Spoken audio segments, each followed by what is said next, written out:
Assalamualaikum warahmatullahi wabarakatuh. Perkenalkan, nama saya Aska Zakia dengan NIM 2348201005 kelas 4A. Baiklah, di sini saya akan mempresentasikan mata kuliah Teknologi Bahan Alam dengan materi pembuatan simplisia dan ekstraksi bahan alam.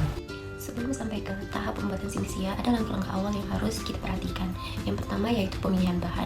Ada beberapa yang harus kita perhatikan dalam pemilihan bahan, yaitu yang pertama identifikasi spesies tanaman, seleksi spesies tanaman, seleksi usia tanaman, seleksi bagian tubuh tanaman, dan yang terakhir seleksi lokasi dan musim tanaman hidup. Hal yang diperhatikan lagi yaitu faktor yang mempengaruhi senyawa pada tumbuhan, yaitu musim, kadar air, intensitas paparan sinar matahari, dan kondisi tanah. Selanjutnya yaitu pertimbangan dalam penentuan jenis bahan, bisa dilakukan dengan pengalaman penggunaan turun-temurun atau pengujian screening. Selain pemilihan bahan, penyiapan bahan juga merupakan langkah awal yang harus diperhatikan, yaitu yang pertama pemanenan, yang kedua bahan baku harus sehat dan bersih, yang ketiga adalah sumber bahan baku, bisa dari biodata yang hidup liar atau tumbuh secara alamiah, dan hasil budidaya.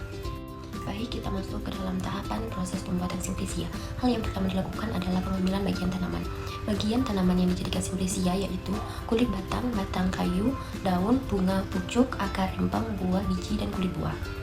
Selanjutnya dilakukan sortasi basah untuk memisahkan cemaran atau kotoran benda asing yang terdapat pada simplisia. Lalu dilakukan pencucian dengan air yang mengalir agar prosesnya lebih cepat. Selanjutnya yaitu perajangan agar simplisia mudah dalam proses pengeringan. Baik, melanjutkan materi tahapan pembuatan simplisia tadi. Yang kelima yaitu pengeringan. Tujuan pengeringan ini pada simplisia adalah untuk mengurangi kadar air, mencegah pertumbuhan mikroorganisme dan jamur, serta menghindari turunnya kandungan kimia aktif karena enzim, sehingga simplisia dapat disimpan lebih lama dan menjaga kualitasnya. Macam-macam metode pengeringan bisa dengan sinar matahari, kering angin, oven, microwave, dan freeze dry. Tahapan yang keenam yaitu garbling atau sortasi kering. Sortasi kering ini dilakukan untuk memisahkan bahan-bahan asing dan pengotor yang masih tertinggal pada simplisia setelah proses pengeringan. Tahapan ketujuh yaitu pengecilan ukuran. Pengecilan ini bertujuan untuk meningkatkan efisiensi proses selanjutnya, seperti pengeringan, ekstraksi, serta memudahkan penguapan air. Alat-alat yang bisa digunakan untuk pengecilan ukuran yaitu gunting, pisau, alat penggiling, blender, atau mortar.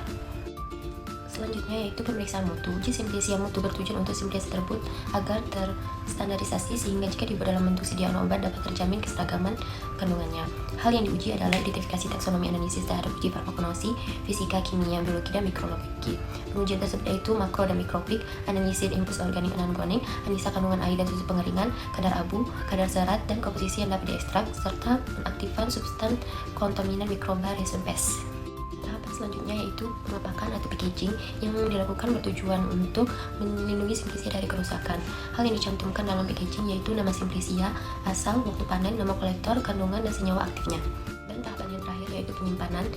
Yang harus diperhatikan adalah tempat penyimpanan harus tahan dengan api, konstruksi baja, tahan panas, dan tahan rayap.